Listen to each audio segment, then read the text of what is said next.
Here's what I disagree with you on. I actually, because I've done so much studying the numbers, I disagree with the idea that there's police brutality that is disproportionately affecting Black Americans.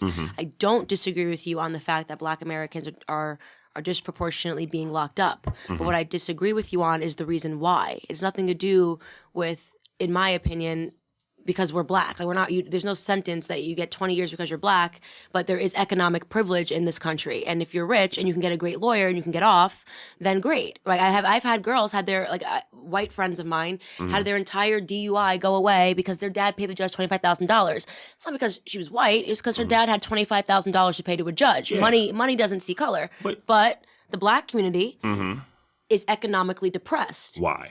Because we continue to vote for people that are economically depressing us. This is where you know what I'm saying? Like, we're not disagreeing. But these things were present before we had the right to vote. So you have to give me more than that. But no, because in the 1950s under Jim Crow, Black economic growth was actually outpacing whites until the 1960s when they put in place LBJ put in place the Great Society and married us to the government. So I've watched the economic trends. I've looked at them. My grandfather, born in the 40s, on a sharecropping farm. Let me stop you. Did better than my dad. You don't have to explain this to me because I think segregation hurt us, okay? In the form that we had Black doctors, Black lawyers. We had a strong Black community in which Black people lived together and were very productive and had businesses. That's correct. When, racist white people didn't come and burn them down like Black Wall Street. But we were very productive. All we needed was access to the same level of education, access to the same jobs. However, we didn't need to just come in and segregate. What did that mean? That meant leave your neighborhood, take your talent and your resources, and go and live somewhere where people don't want you, where they burn your house down and put burning crosses in your front yard and say, leave our town. You talk about wealth, right?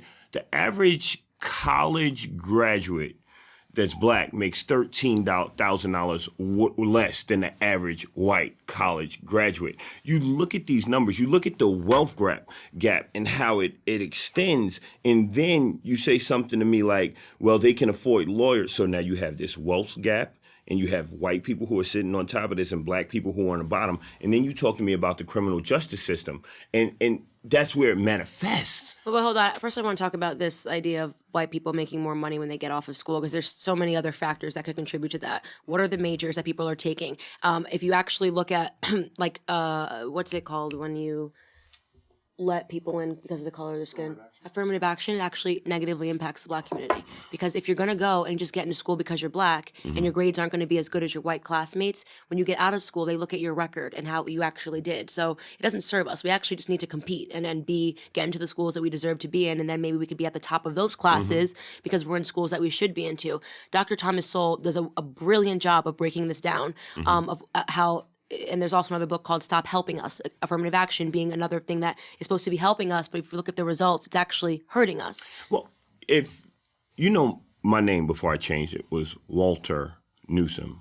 Walter Newsome had a bachelor's degree. Walter Newsome was very good on paper, and Walter enunciated, right? So Walter was white until he showed up to a job interview and they saw that he was Black and he was treated differently. You mean to sit here and honestly tell me that employers don't discriminate against Black people?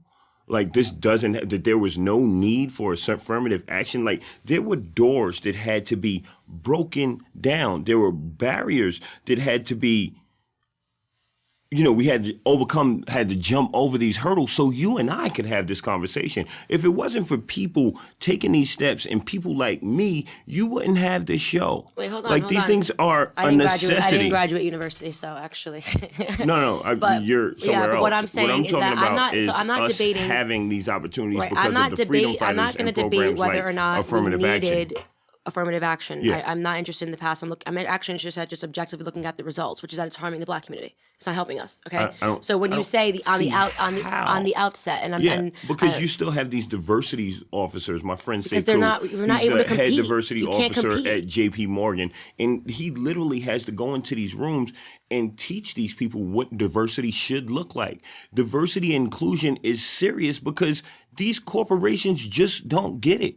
They're oblivious to these practices. A large number of America is oblivious oblivious to oppression. So let's apply it a different way. So let's say you flew in here, right? Mm-hmm. Would you be happy if you knew that pilots were just being hired because they were black, and yet maybe not the best pilot who knew how to fly the plane? My sister, if you know you're better with numbers than me. I like the law, right?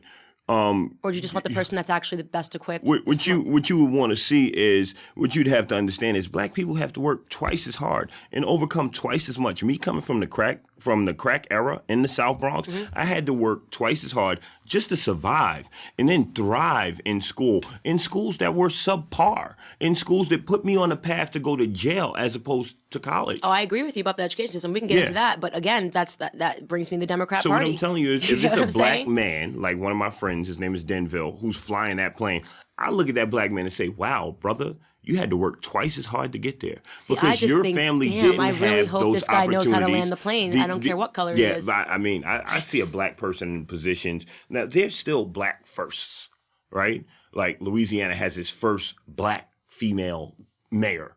I was just there last week, and I'm like, wow. So you say, I just want to see the plane land. Yeah. I say, wow, that's progress. Right. You know, and I want the person that's best equipped. But if I have to go in tomorrow and get surgery on my heart, I don't want to say, I'm really happy this black doctor's doing this. I want to know that this person knows what the hell he's doing. What I contend is those black doctors had to work twice as hard. Dr. Ben Carson worked very hard, but he's a conservative.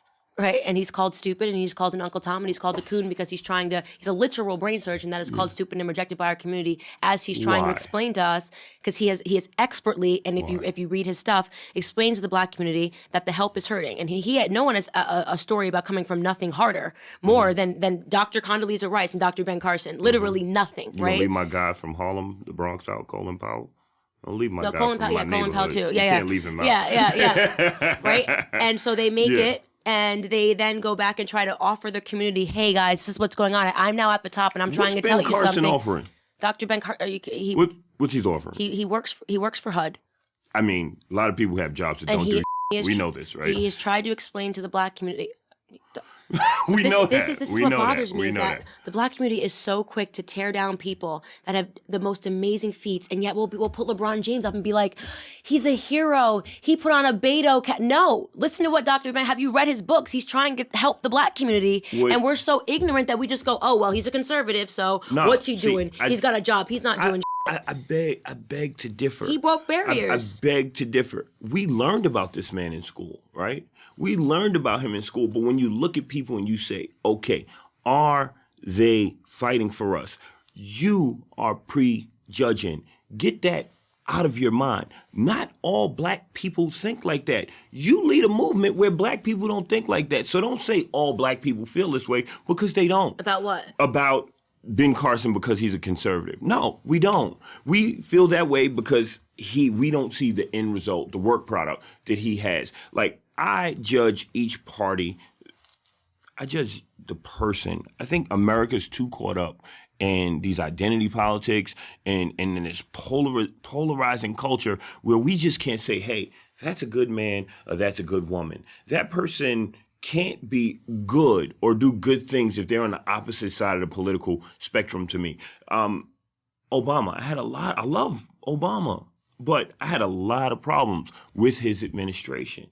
Okay? Now, I do not like Donald Trump, but I say, wow, thank you for the First Step Act. I say, why didn't the Democrats do that when they had the power? You see the balance in this dynamic? Right. So if I'm sitting here saying, hey, I'm not feeling that, brother, it's because I feel a certain way. Right. Well, I know. And it's, so for me, you got some of the most educated and the people that have, you talked about breaking barriers. That's why I brought them up. People that have broken barriers, and yet our community has rejected them because our goals have been reset culturally. We have a community that wants to uplift and hail LeBron James when he puts on a Beto cap. A community that wants to hail Colin Kaepernick when he takes a knee, half-white Colin Kaepernick when he takes a knee and says he's putting, shedding light on an issue. And then a community that rejects Clarence Thomas, who makes it to the Supreme Court, that rejects Dr. Ben Carson. Right there. Let's go back to Colin Kaepernick. No. I'm just, let me just finish the point, right? That rejects Dr. Ben Carson, a community that rejects Dr. Condoleezza Rice, who literally made it from times that you could not make it as a black person because they're old. You know what I'm saying? I have. And they're called coons and Uncle Toms and traitors.